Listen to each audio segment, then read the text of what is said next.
Amid the gleaming jets and polished hangars of an exclusive airport, a seasoned businessman finds himself unexpectedly drawn to a moment of quiet injustice, one that could reshape more than just his day. As Samuel finalizes a multi-million-dollar deal, a chance encounter with a young, determined maintenance worker challenges him to confront systemic biases. With sharp words and unwavering conviction, Samuel turns a simple negotiation into a life-altering moment, proving that true power lies not in wealth, but in lifting others up when it matters most. Before we journey further into this unforgettable story, make sure you're subscribed to Epic Story Moments. Hit that bell icon now so you never miss an incredible tale. Join our community by liking, sharing, and commenting to keep these heartwarming stories coming. And hey, tell us where you're watching from. We love connecting with you all. The sun had barely begun to rise, casting a soft golden glow over the private hangar lot. Samuel Carter stepped out of his dusty truck, his weathered boots crunching against the gravel. The scent of jet fuel mingled with the crisp morning air, and the distant hum of aircraft engines added a quiet symphony to the moment. Samuel adjusted his wide-brimmed hat, the same one he'd worn for decades in the fields. His denim shirt and faded overalls bore the marks of a lifetime of hard work. Callous hands, aching shoulders, and a back that had carried the weight of more than just crops. Today, however, was different. Today, he wasn't just a farmer. He was a visionary. As he approached the hangar, sunlight danced on the polished surfaces of gleaming jets, each one a symbol of wealth and prestige. Inside, men in crisp suits exchanged handshakes and conversations, their laughter echoing faintly. Samuel's entrance turned heads, not because of who he was, but because of what he wasn't. A tall man in a perfectly tailored gray suit noticed him immediately. His gaze flickered over Samuel's boots, then to his overalls, and finally to the straw hat perched firmly on his head. The man's polite smile faltered, betraying a hint of skepticism, but Samuel was no stranger to such reactions. "Good morning," Samuel said, extending a firm, calloused hand. "I'm here to see about buying a jet." The man, whose name tag read Elliot Blake, raised an eyebrow and offered a tight-lipped smile. "You're here to buy a jet?" he asked, his tone neutral but laced with disbelief. The pause that followed said more than words ever could. Samuel had faced doubters before, many times, in fact. Born and raised in rural Mississippi, he had grown up on a struggling family farm, where every sunrise brought another battle against nature, debt, and despair. His parents had taught him two invaluable lessons: never let your circumstances define you, and always find a way to adapt. By his early 20s, Samuel had inherited the family farm. The fields stretched wide, but profits were razor-thin, and he spent years trying to keep the operation afloat. When tradition failed, Samuel turned to innovation. While other farmers sold their produce locally, Samuel dreamed bigger. He envisioned a system where his crops could reach cities across the country, bypassing middlemen.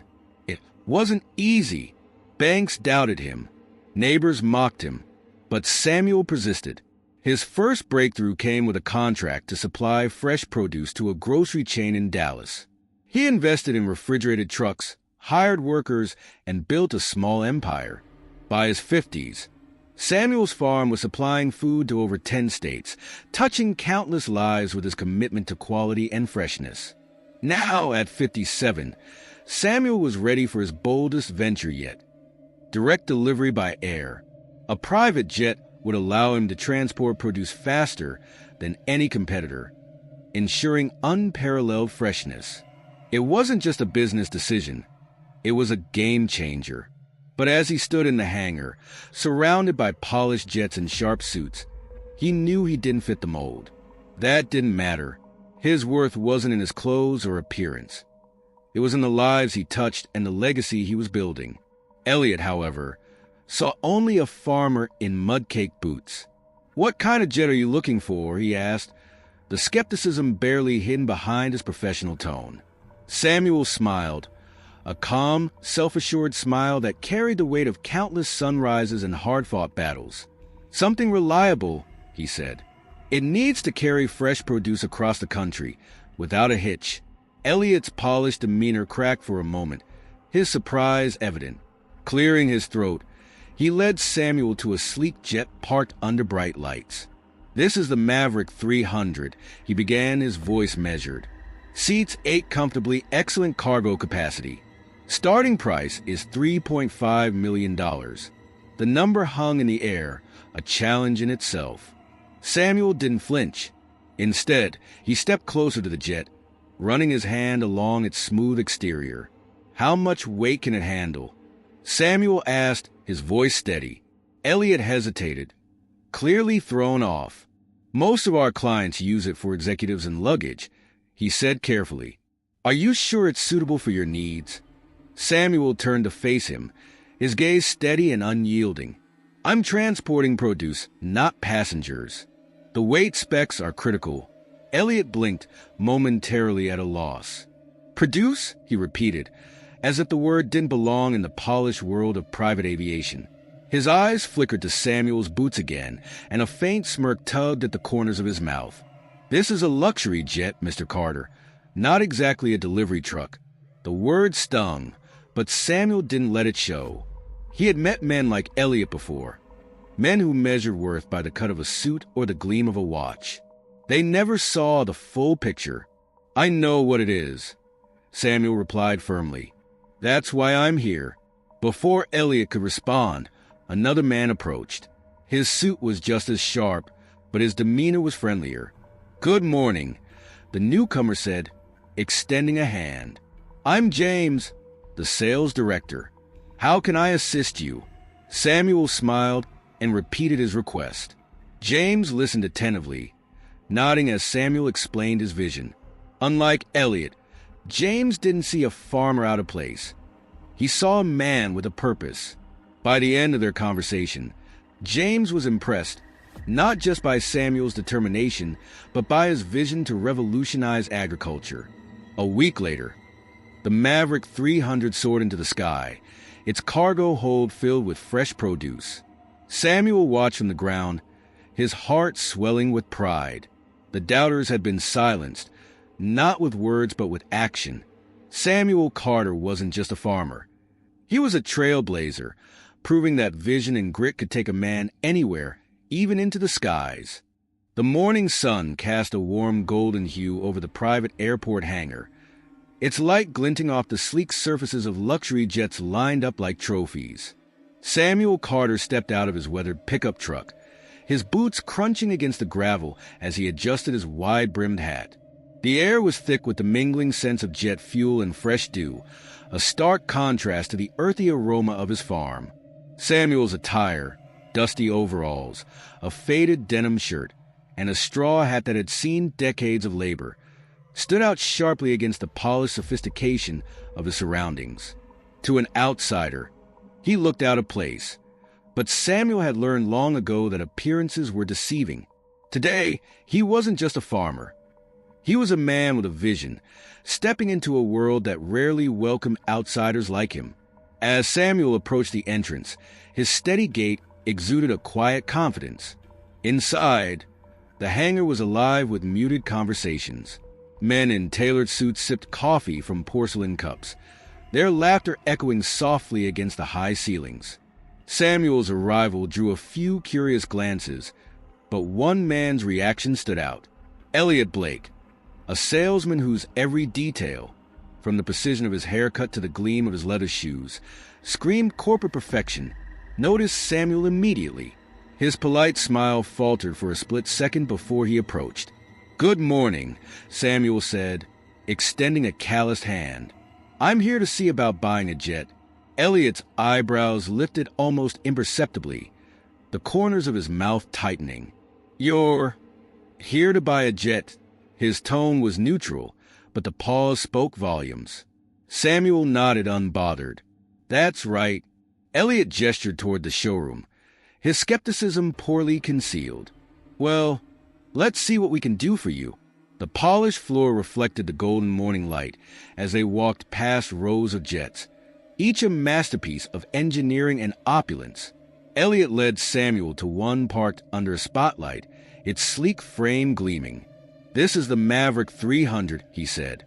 "It's ideal for business use, seats 8 comfortably, and has a maximum cargo capacity of 2,500 pounds.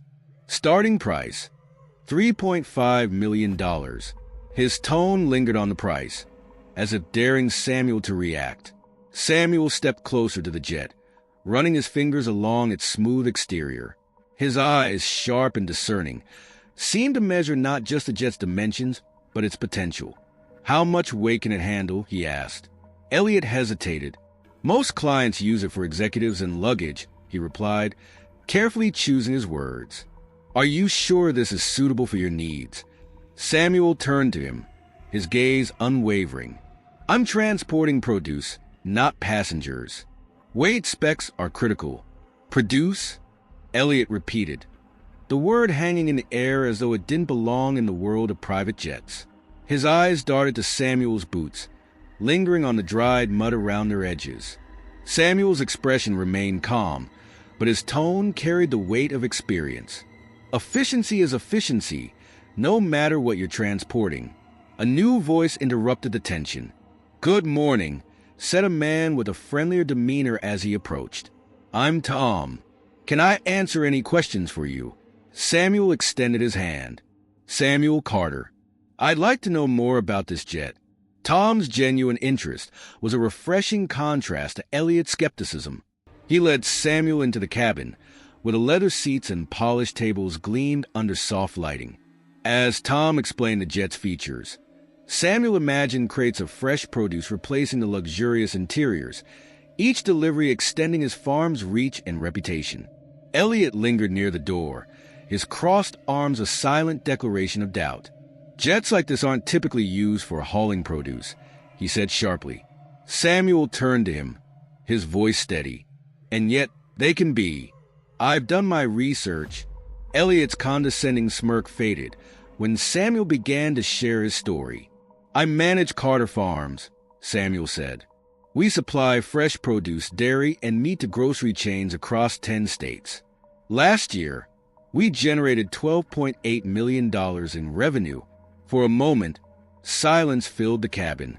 Elliot's expression shifted from disbelief to an awkward attempt at recovery. "12 million, he repeated. "That's right," Samuel said. "This jet will help us meet growing demand. My customers rely on quality and speed, and I intend to deliver both." Tom looked genuinely impressed, while Elliot struggled to find his footing. "I didn't realize," Elliot began, but Samuel interrupted gently. "You didn't ask. You looked at me and assumed." The words hung in the air, heavy and undeniable. Elliot's discomfort was palpable, but Samuel wasn't interested in belaboring the point. When Tom returned with the paperwork, Elliot's demeanor had shifted.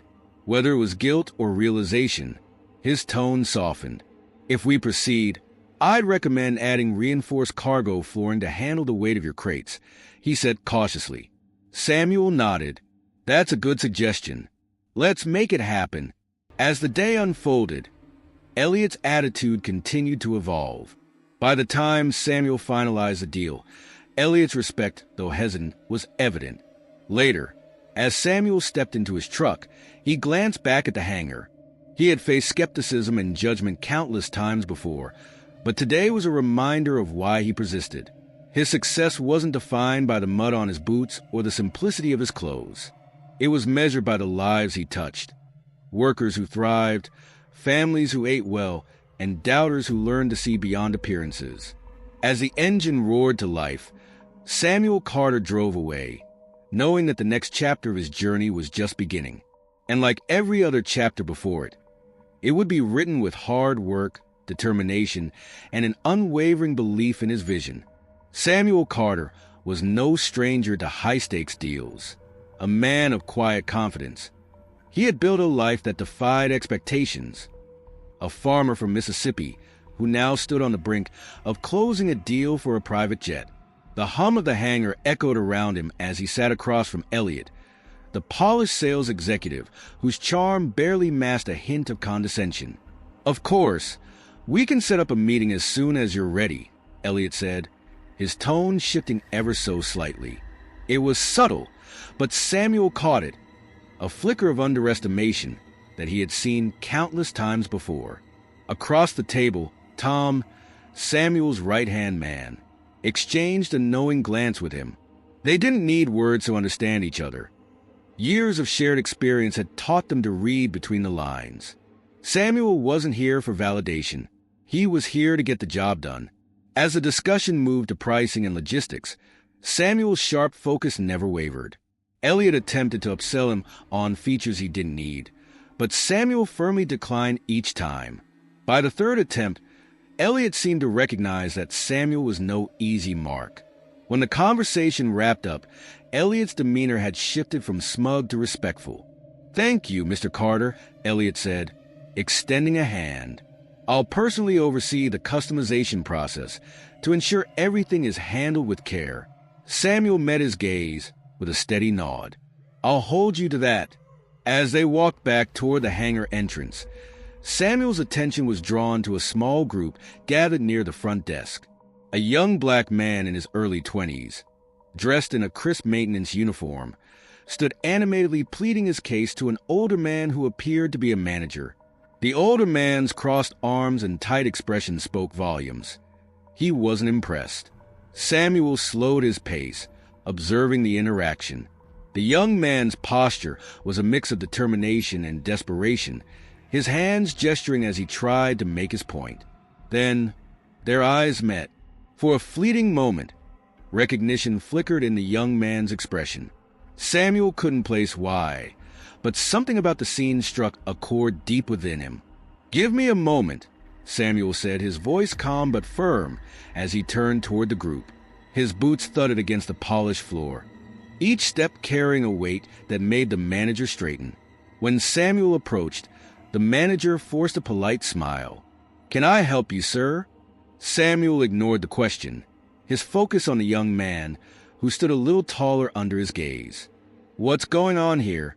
Samuel asked, his tone steady yet commanding. The young man hesitated, his eyes darting toward the manager before he spoke. "I was asking about an opening for an apprentice in the aviation maintenance program," he explained, his voice steady despite the tension.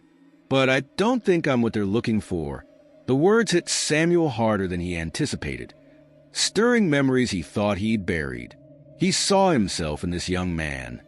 The quiet fire, the determination to prove himself in a world that judged too quickly. Samuel turned to the manager, his gaze piercing. "And why wouldn't he be what you're looking for?" The manager faltered. "Well, sir, it's not that he isn't qualified. We just have a lot of applicants, and we prioritize those with more experience." "Experience," Samuel repeated, his voice low and firm. "Or something else?" The young man, Derek, opened his mouth to speak but hesitated, the weight of years spent learning to stay silent in the face of authority holding him back. Samuel saw the conflict in his eyes, the urge to fight against the fear of making waves. "What's your name, son?" Samuel asked, his tone softer now. "Derek Porter," the young man replied. "Well, Derek," Samuel said, his voice rising slightly so those nearby could hear, "I don't know much about aviation maintenance, but I know talent and determination when I see it. And you've got both."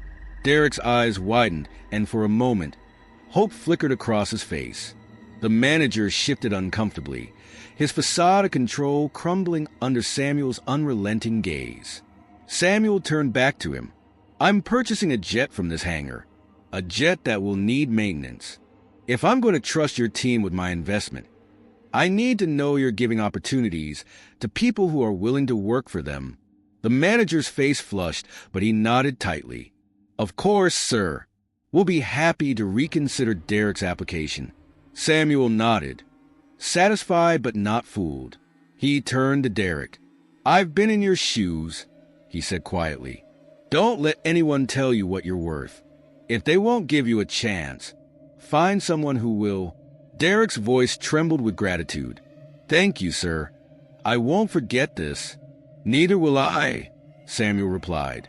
As Samuel rejoined Tom and Elliot, the weight of the moment hung in the air. Neither man said a word, though Tom's quiet respect was evident.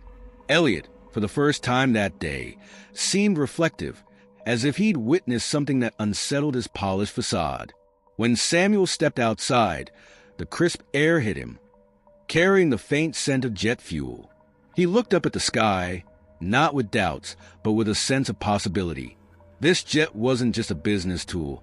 It was a statement, a symbol of resilience, of refusing to let the world define his worth. But for Samuel, the real victory wasn't the jet. It was a look on Derek's face, the flicker of hope Samuel recognized all too well.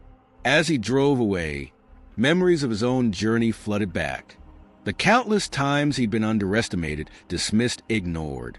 Yet here he was, a farmer from Mississippi, preparing to use a private jet to transport fresh produce across the country. Not because he fit the mold, but because he shattered it. Success, Samuel realized, wasn't about wealth or recognition. It was about the lives you touched along the way, the people you lifted when no one else would. And as he drove into the horizon, he hoped his actions had planted a seed, a reminder to anyone watching that their dreams were valid, their work meaningful, and their perseverance worth everything.